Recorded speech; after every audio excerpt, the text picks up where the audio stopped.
Today, let's save some seeds. So today, we're going to be doing tomato seeds. Tomato seeds are a little bit different when you're trying to save seeds. So on tomato seeds, because the seeds have a coating on them that has an anti-sprouting inhibitor, right? It doesn't allow it to sprout inside that tomato.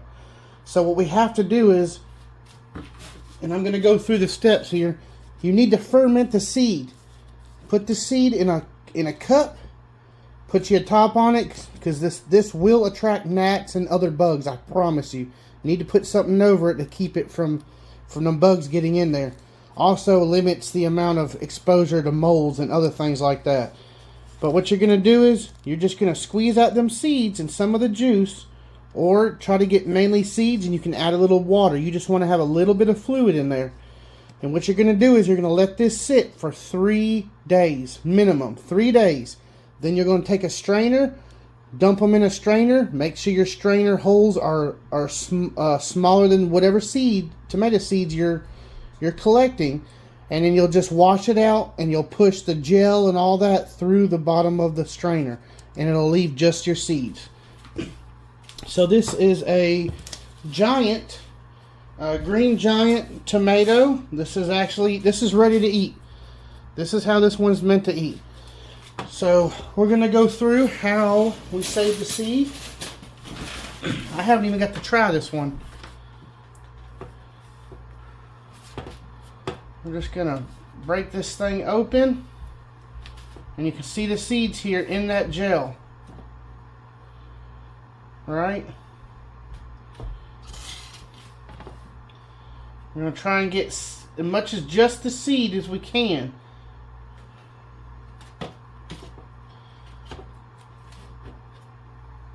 You get that gel. See all that there? Just go and push all that gel in there.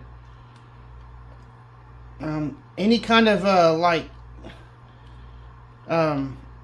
determinants are going to be a little different. You're not going to have a lot of seed in a determinant.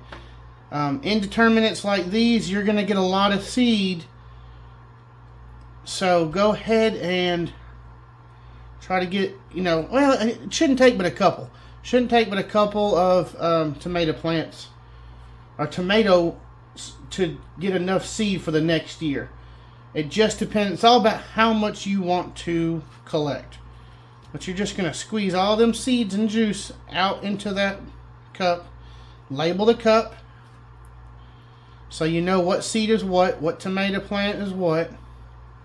You don't have to do this to all seeds. I don't do this to peppers. Peppers I just put on a paper towel, let them dry for 3 or 4 days, and then I put them away.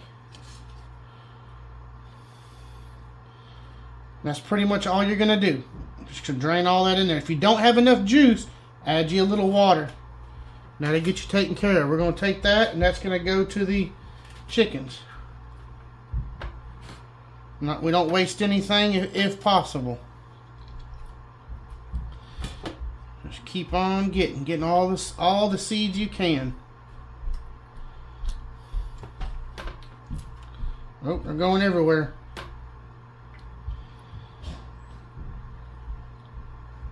Right.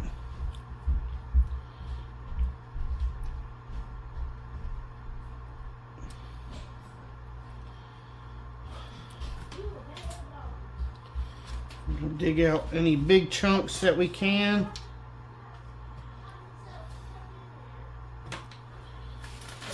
Alright, we'll get this cleaned up and we'll come back.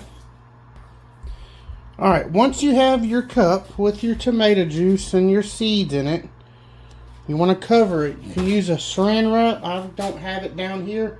What I have is just some paper towel. That'll work fine and keep bugs and minimize the exposure to molds. Trying to get it to ferment, not mold. Like I said, 3 days. After 3 days, run it through a strainer. Run it through your strainer, get your seed out, put it on a paper towel to dry for another 3 days.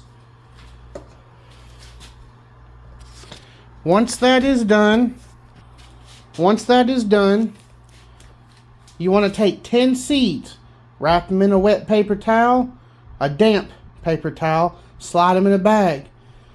Keep it in there for a couple days, 3-4 days. Pull it out, unwrap it, and you want to count how many have sprouted. That's your percentage.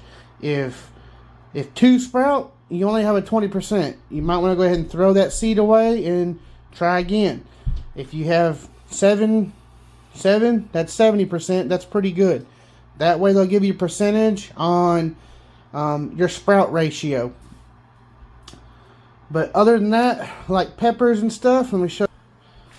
We just open the pepper up, scrape them out on a paper towel, let them dry. Like I said, those will dry for 3 days. But anyway, like I said, 3 days fermenting, 3 days drying minimum. I usually go a week just to make sure I get all the moisture out, because you don't want to stick them in a package and they end up molding on you. Then what you're going to do is, what I use, little envelopes just like this, right?